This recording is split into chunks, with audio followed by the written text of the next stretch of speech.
You know, it's said the left owns the culture. Hollywood, mainstream media, celebrities, the arts. I heartily beg to disagree. Fred Allen once said of Hollywood that you could take all the sincerity in Hollywood, place it in the navel of a firefly, and still have room enough for 3 caraway seeds in a producer's heart. Now one could preview history for descriptions of culture, the remnants of social organizational hierarchies and relationships, and their subsequent or preceptory works of art, architecture, and music, and the effects of these works in religious, national, and political paradigms. I propose that a proper purview of the current social mechanisms reveals pockets of suppressed culture worth conservation, alongside or smothered by a petri dish of molds, slimes, decompositions, fractally diverging fluorescence of putrescence, all backed up by borborygmic hive-derived robotic intelligence emanating like so much AI-contrived effluvia from the banshee, chalkboard, nail-screeching fright bat, tarted-up brummagins of Hollyweird. The crank-ratcheting and sour-snip widgets of the compressed press agitprop pundits. The cod-swalloping balderdash heaved like so much bodewash and gardyloo flying out of the windows of a pre-sewage system London every time one of their political class compressional reprehensitives gets to flapping their lips. The current societal witch's brew is a poisonous vapor, a perfume that intoxicates via decomposition, an anus siren song of misplaced perception, distorted vision, and absurd conclusions. The worst part of the intoxication is that its victims are totally unaware of their intoxication and revel in it as though it is their new baseline. In this, they are both maddened and maddening. Now, much of my adult life, I have watched its trajectory wind itself up into a Gordian knot of animosity, belligerence, and poor taste, all wrapped in a truculent facade of burbling toxic fat, butchered haircuts saturated with crayon color dyes, mincing squish panty-waist prancers, race-baiting mega-hypocrites, and malnourished black-hoodied anarcho-fascists, among other misfits in perpetual adolescence. It has been gathering volume like a huge snowball rolling downhill most of my adult life.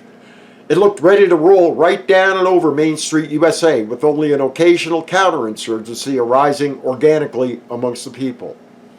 Oh, they certainly understood what the final outcome of this trajectory was. History don't lie. And they began arming themselves accordingly. Folks who spent 40 or more years of their life feeling in relative safety amongst their fellow citizens now felt threatened enough by the cultural climate and armed themselves to the teeth and filled gun ranges across the nation, learning how to use their newly acquired protection. Something was going deadly wrong in the grand experiment in freedom known as the US of A. The beast was filled with wrath and projection. Its time was short.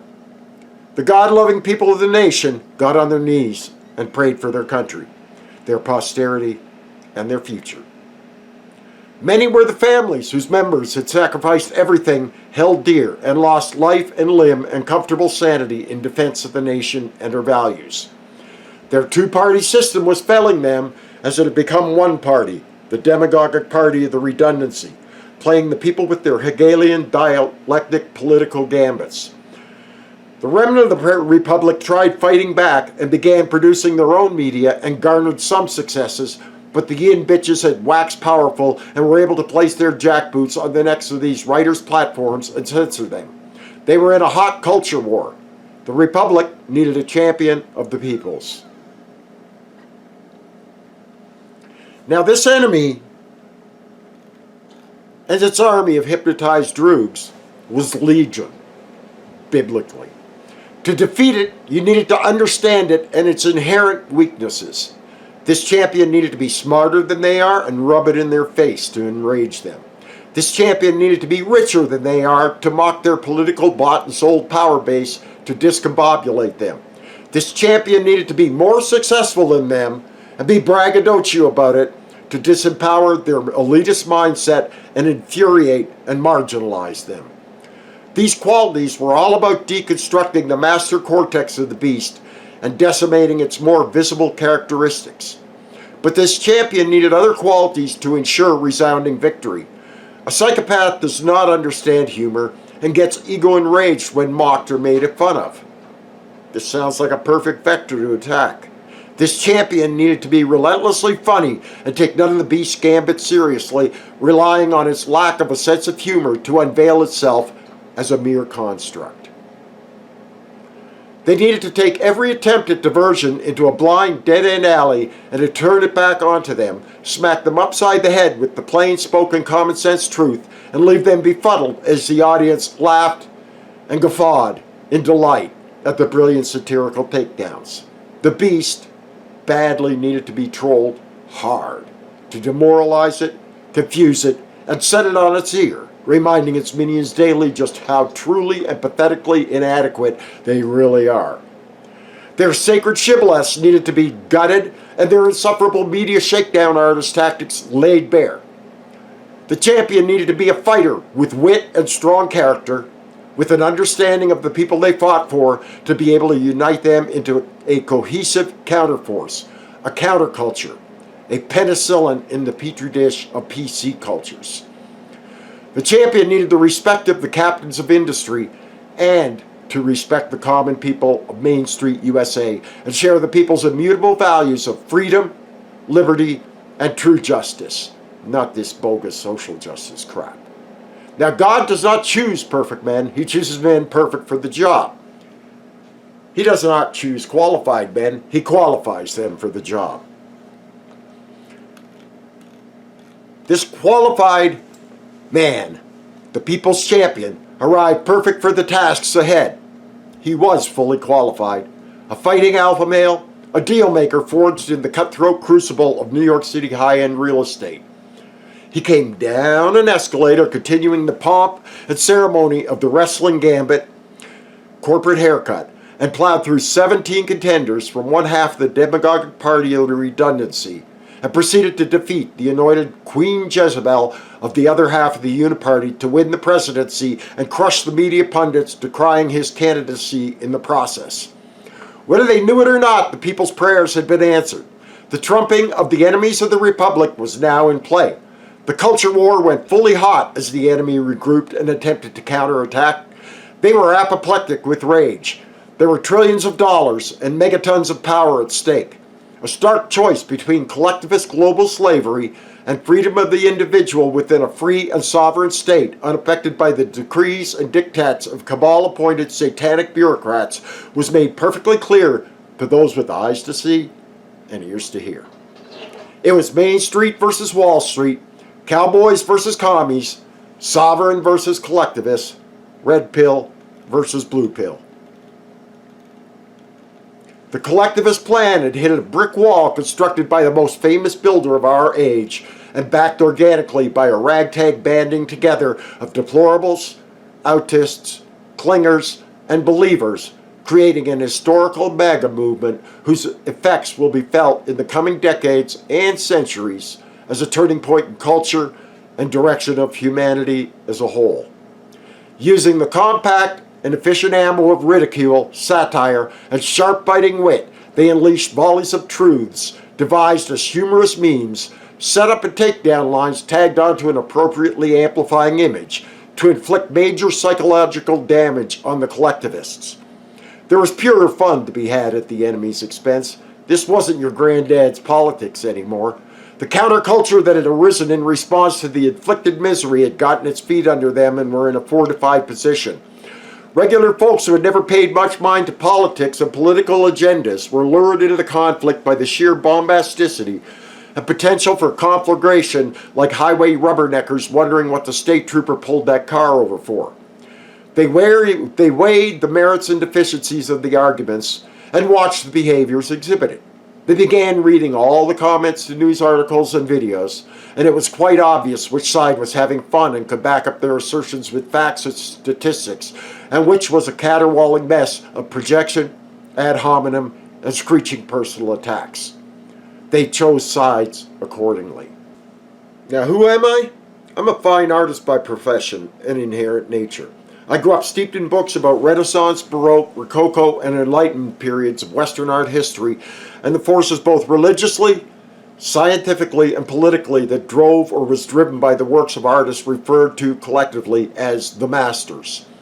I had little but contempt for the category of modern art even as a young boy. I saw it as lazy and hackneyed crap by a bunch of self-congratulatory, no-talent wannabe misfits. My idols, the men I looked up to and admired and attempted to copy their works, were artists like Da Vinci, Albrecht Dürer, Michelangelo, Rubens, the brilliant sculptor Bernini, and being an avid collector of Marvel comics, I was drawn to figurative works.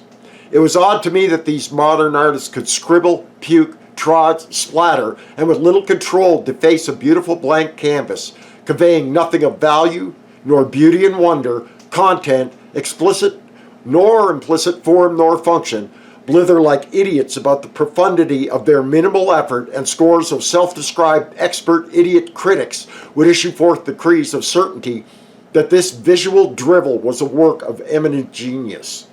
Alongside this, pure artists like Norman Rockwell, who could wield a palette and brush to capture vividly the scenes of family life in America, or ironically forge a work of Jackson Pollock with a befuddled citizen reviewing the work, were deemed mere illustrators by these gaggles of intellectualist, shoddy, and taste-bereft idiots of the art press. Many of the comic book artists were brilliant and talented artists whose actual works will be valued much more in 500 years than this bogus crap misnomered as art. It should be called ard, like an aardvark, an aardwolf, because it ain't art, it only pretends to be. Now, beyond my core competency as ordained by my natural God-given talents, I've worked as an architectural and industrial designer, sculpted a couple of record-holding monumental works, traded international commodities, was a professional dancer and taught ballroom dancing, fronted rock bands, had a few bit parts in a few movies, written rock operas and screenplays, did movie special effects, and have a doctorate from the University of Hard Knocks, one of the best learning institutions in the entire history of the world. Perhaps the only one. For the last decade or so, I have been a freelance game developer. I recently quit a $1,500 a week job programming high-end enterprise software to do this journey instead. I spent the previous 8 years programming the Unity game engine and the previous 8 prior as a Flash developer. It was time to make real-world artifacts with my hands again. It was time to say what I wanted to say without worrying about offending some future employer or fellow team member. Homie don't take kindly to walking on PC eggshells and issuing forth phony opinions, head nodding for some clown who wants me to agree with guaranteed universal income or some other commie control freak opening gambit. To begin with, as in my opener, I'm going to do cultural and metaphysical commentary on the politics of the day.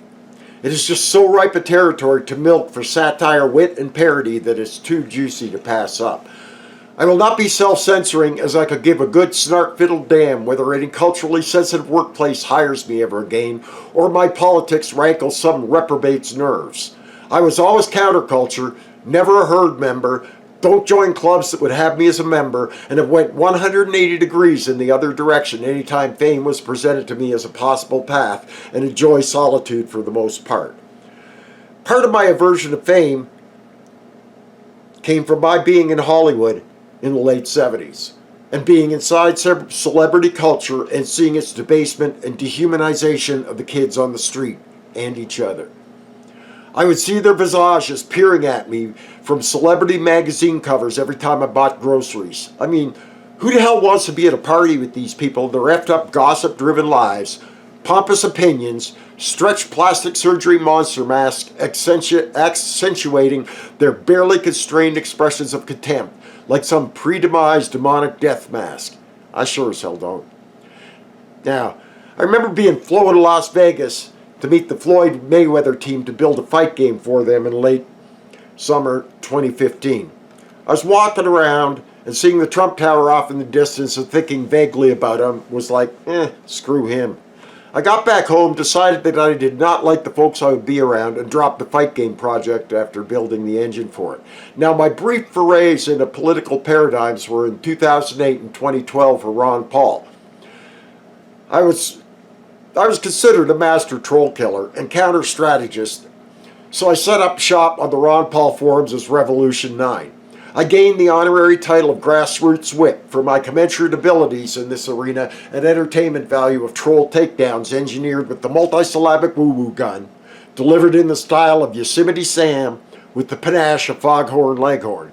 But the other half of the Uniparty is caricatured by stiff-necked Romney and drool donkey McCain, essentially handing off the election to long-legged Mac Daddy, who would sell you downtown brown frown as grade A Kush made it clear, in no uncertain terms, that they were not having any of this breaching of their grip on the reins of power and the subsequent perverse perks.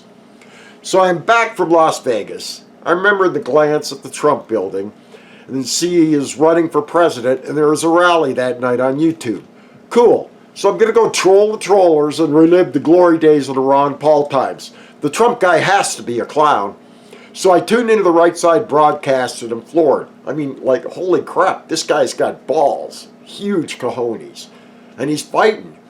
He is what Ron Paul should have been. But wait, I said, is this a fraud? I mean, who is this guy? So I'd never watched The Apprentice prior. I got rid of my TV when McNeil Lehrer reported softball Dick Cheney in 2002 over 911.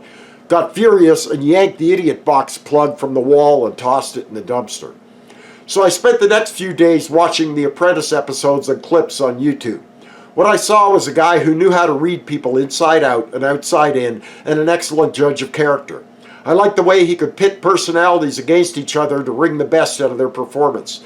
This guy was presidential. He was pure executive function, a ball buster, and a good but tough-hearted fella. I kept watching every rally. He was frickin' hilarious, I mean really, and a truth teller. He couldn't help himself and didn't care what folks who had no sense of humor thought. One of Trump's greatest gifts is his ability to collectively embolden the individual, and people loved him for it. They flocked in droves to his every appearance, clicked on every article, and watched every clip that came across their way. I knew he would win. He waded through the Republican field at the debates wielding verbal judo, upending humor, stick-it-to-him nicknames, and a whole grab bag of sloganeered truth-tellings. He did win, against all odds. The tide was turning. I want to analyze that trajectory in my unique manner in future commentary videos. I had opened my Patreon account and let it sit idle a few years back. Although I was making good money, around $1,500 a week, doing enterprise software for the high-end architecture 3D VR project management industry, I was thoroughly dissatisfied being yet another set of hands for someone else's ideas. I needed to return to my roots and make things with my hands and retain full control of the creative input and output and get the damn saddles off my back. I quit and assembled all my tools, a full set of oil paints and brushes, a full furniture carving suite, a Line 6 guitar and tube amp, Alaskan mill, wood from local sawmills, cameras. I needed a new hat. Always get a new hat when changing professions. You like it? Pigments, dyes, epoxies. This channel will now cover a number of areas that various folks may find interesting, amusing, entertaining, infuriating, enlightening, or simply elicit what the f*** was that all about. Though I will certainly wish to make use of the patronage system and hope to produce content that will engage viewers to hit the subscribe and donate buttons, but in the capitalist vein, I will also be producing actual physical products that will be put up for sale or auction. I'll be producing furniture in a style I am calling Second Millennium Trumpian, a combination of carved Rococo, Baroque, and Victorian decoration, enhancement, and lines, patriotic and cultural American and Christian iconography and symbology, vexillology and heraldry, encased in beautifully enhanced epoxies, charged with holographic, luminescent, iridescent, and metallic pigments, and accented with color-controllable LED lighting. I will take viewers from the 3D design process through prepping the CNC carve, explaining why I chose the methods I did, through to the hand finishing and enhancement of the carved surface, the pouring of pigment-charged epoxies, and the final finishing of the pieces. I will then offer them to the highest bidder. Since I cannot tie myself to one thing at a time, and as my interests are too diverse, I will also be producing oil paintings and plan to do time-lapse recording of the process. This will be a return for me. I stopped oil painting shortly after I constructed the Great Fish sculpture in Buckhead, Atlanta. I was painting the mermaid painting, which I'll show you, and the phone rang, and I went in to answer it, and I heard my 1-year-old boy cough and choke. He had just learned to drink, and he picked up my turpentine with all the pretty colors in it and chugged it. And I had to take him to the hospital, and I stopped painting at that point. So I'm going to get back into it, and I'm probably going to know a lot more about how to handle light and color due to my extensive experience in 3D rendering and game engines and all that kind of stuff. So, there will be commentary on reasons for my approach, the chosen content of the painting, and bits and snippets of art history I found amusing. The original may go up for sale or auction, and prints will be provided to my patrons. Prior to my too long of a stint as a corporate artist, this was my bread and butter. Since I've been developing games since early 2010 and could code just about any game mechanic there is, and some that ain't been tried, I'm going to do a series of videos on game mechanics. These will not be the dodgy, type some code for 2 minutes while mumbling, or some C# enterprise coder showing you how to not use Unity properly by monkey wrenching their MS developers copy and paste bullshit into the engine and blither endlessly using irrelevant comp sci jargon and patting themselves on the back for their supposed superior knowledge. Something about using a screwdriver as a hammer applies here. I have a few games I'm close to finishing that will be amusing in my honest opinion, to use to facilitate the understanding of game mechanics. I'm a programmer. I solve problems with a given set of tools. I'm not a coder who follows stricture and conformity. For the amusement of the non-game developers amongst my potential viewers and patrons, I will be building out a Trump Tekken-style fighter where he kicks NPCs' butts as well as a Trigglypuff simulator. You can customize Trigglypuff in one of several outfits like Oh My God Yoga Pants or Terrible Tutus. You then roll her through town till you come across a men's meeting, anti-abortion gathering, or similar, and then hit the triggered button so she leaps up and belly flops on the group. A physics sim will determine the score, which is always negative.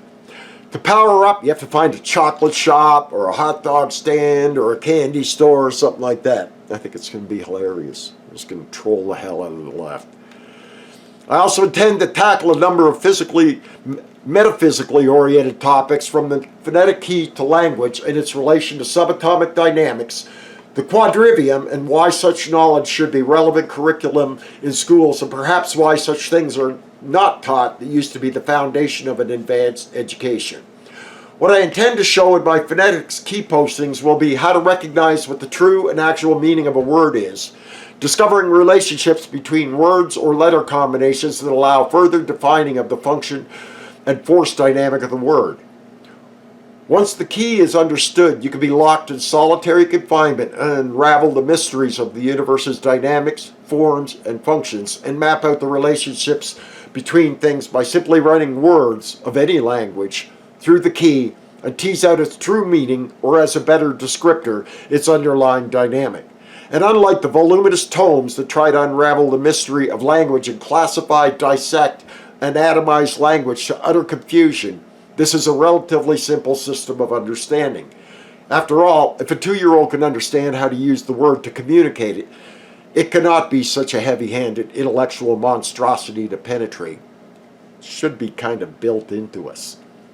It should be simple enough at its core that a 2-year-old can grasp the concepts intuitively through natural observation coupled to mimicry.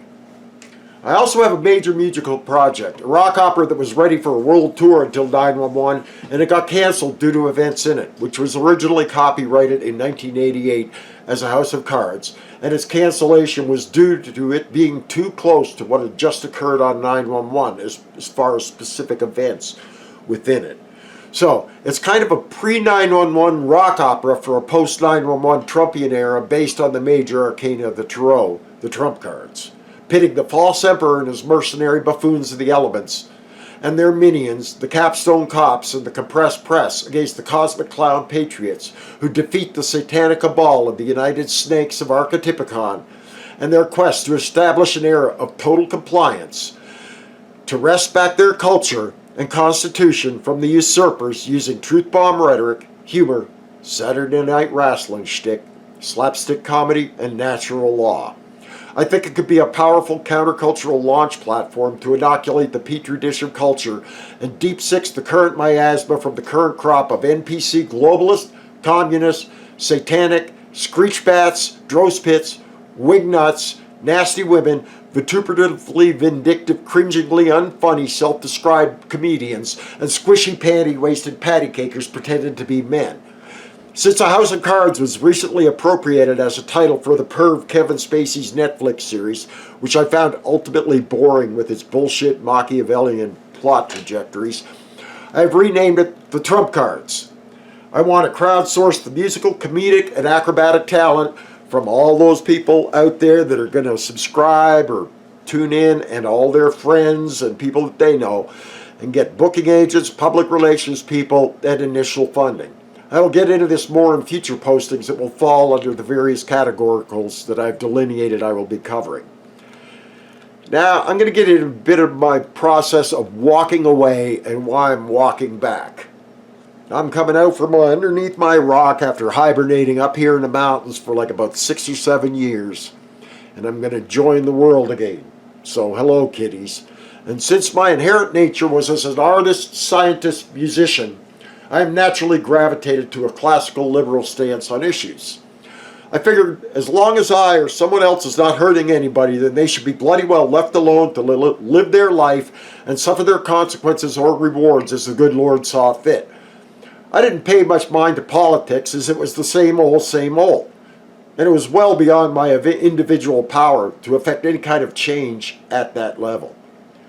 I entered my teens just as the 70s began, and the Woodstock generation's dreams were broken in a satanically inspired performance at Altamont by the Rolling Stones, and the death of an audience member at the hands and blade of a Hells Angels security thug. The Beatles had split up, Bowie's Spiders from Mars and Kiss's Dress to Kill albums were being spun at parties, and Alice Cooper was filling stadiums. Star Trek kept me in on Friday nights, and All in the Family had me rolling on the floor in stitches laughing.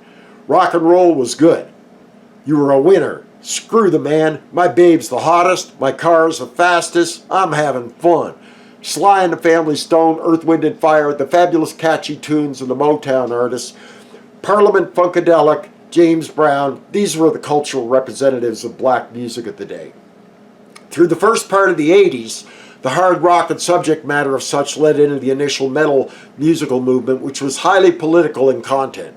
By the time the 90s came, the hair bands had ruined and made laughable the metal movement, alongside the guttural Cookie Monster vocals of the speed and death metal bands, Bush Sr. and his New World odor and 1,000 Points of Light. The grunge and alt metal scene began to break out. Now to me, this was pure beta metal drivel. I mean, your girlie left you, so you're going to swim out in the ocean to die. You're going to celebrate some idiot who got stomach cramps from heroin abuse constipation, blows his brains out, leaving a wife and kid behind, and you're going to prop him up as a cultural icon. You're going to give up your sovereign individuality to meld into a worldwide Borg mass? I didn't want none of it. I started signing out. I wanted nothing to do with this drivel and so-called culture. It was not going to lead anywhere worth crap in a handbag to my sensibilities. Black music was being replaced. It was no longer upbeat, catchy, funky, musically talented, and eminently danceable, but became a vampiric entrainment drone beat with some idiot drooling over Drum Machine Preset 29 about their nether parts and sociopathic criminal mindset. I knew something was wrong, but not sure what was going on. I didn't have enough data to work with at that point. So I'm down in the square, Little 5 Points, Atlanta one day, and this local veteran and martial artist who allegedly played one of the Teenage Mutant Ninja Turtles was in the square handing out stacks of literature.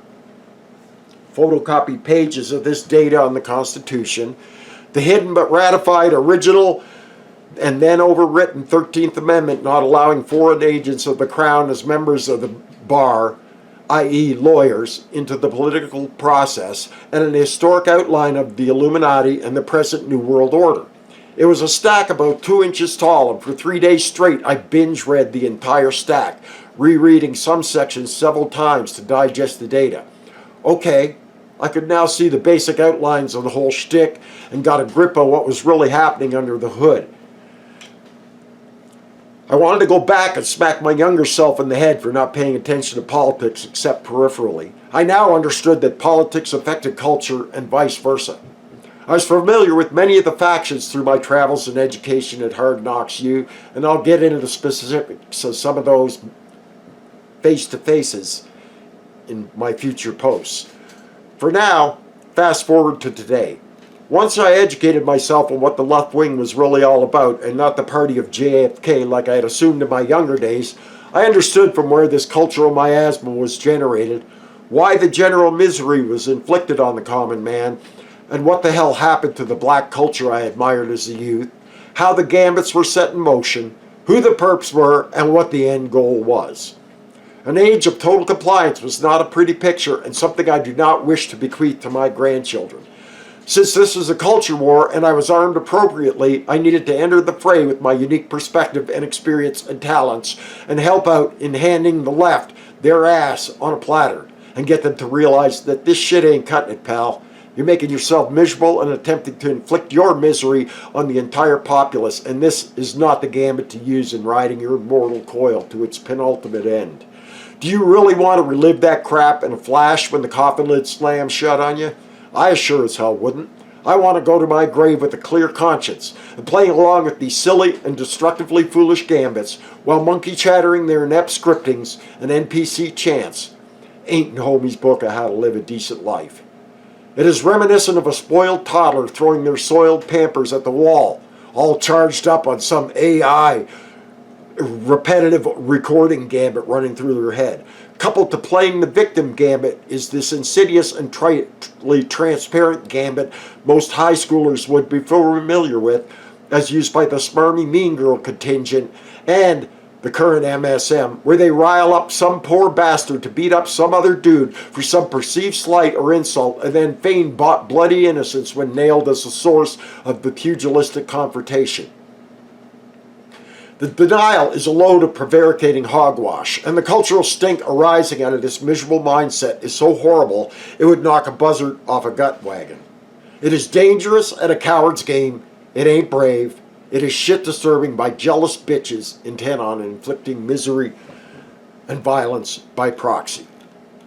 Now, ridicule, strong medicine. I remember when I was 19 and some clown at a bar wanted to beat me up for no reason at all that I could discern, and I was whining about it to my collaborating friend, a drag performer by the name of Maga, interestingly enough. He looked at me in the deepest Italian accent and said 6 words that changed my attitude 180 degrees. You play the victim so well. Well, damn, I wasn't nobody's victim. That gave him power over me, like telling me what to do or where to be, and even my barrel-chested drill sergeant of a father could not get me to comply, even under threat of his web belt being unleashed on my arse.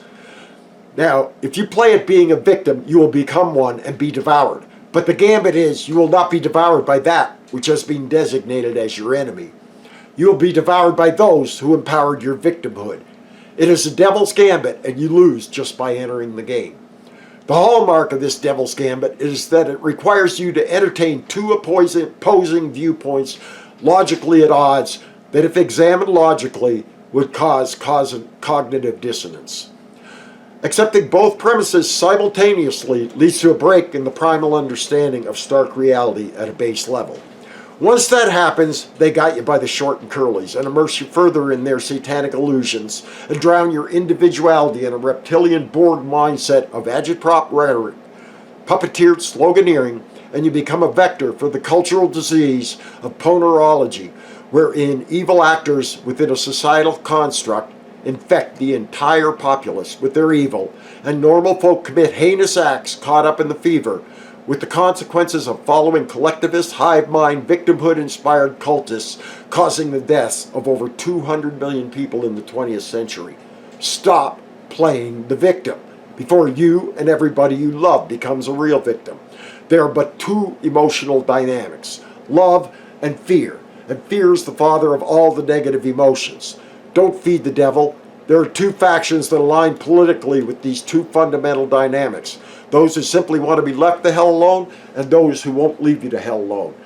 Theologically, God gave man free will, and Satan wants a pact whereby you are under stricture and must comply with terms where ultimately you lose everything painfully. A fine illustration of the two mindsets can be had in this following anecdote. A woman in a hot air balloon realizes she's lost. She lowers her altitude and spots a man fishing from a boat below. She shouts to him, "Excuse me, can you help me? I promised a friend I would meet him an hour ago, but I don't know where I am." The man consults his portable GPS and replies, "You're in a hot air balloon, approximately 30 feet above a ground elevation of 2,346 feet above sea level. You're at 31 degrees, 14.97 minutes north latitude, and 100 degrees, 49.09 minutes west longitude." She rolls her eyes and says, "You must be a Republican." "I am," says the man. "How did you know?" "Well," answers the balloonist, "everything you tell me is technically correct, but I have no idea what to do with your information, and I'm still lost. Frankly, you're not much help to me." The man smiles and responds, "You must be a Democrat." "I am," replies the balloonist. "How did you know?" "Well," says the man, "you don't know where you are or where you're going. You've risen to where you are due to a large quantity of hot air. You made a promise that you have no idea how to keep, and now you expect me to solve your problem. You're in exactly the same position you were before we met, but somehow now it's my fault." In closing up, a few shout outs to those who inspired me to walk back and throw my hat in the arena. To start with, the greatest of thanks to President Trump for his tireless efforts to restore the American culture. I had so much financial and collateral misery inflicted on my life against my best efforts since 9/11 that I had resigned myself to a lifetime of scrambling for a measly dollar while being suffocated culturally, artistically, and spiritually by the collectivists. He restored my innate will to win and be victorious. I now understood how to use capitalism properly and shook off the effects of early left-wing indoctrination about money, which isn't supposed to be important, but they sure want to get their grubby little mitts on everyone else's last red cent. The effects were felt immediately and substantially in my life.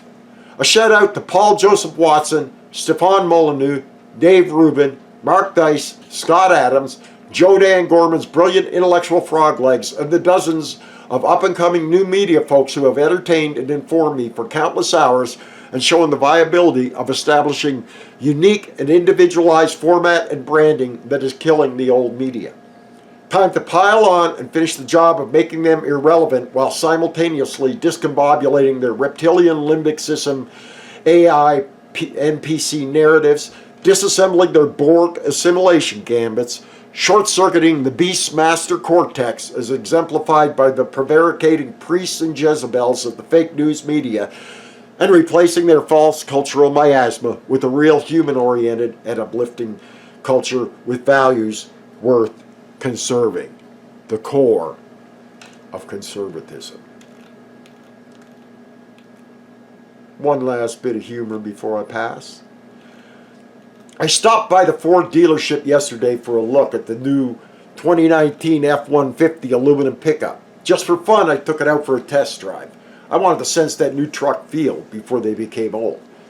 The salesperson, a nice-looking lady wearing a Resist lapel pin, sat in the passenger seat next to me describing the truck and all of its wonderful options.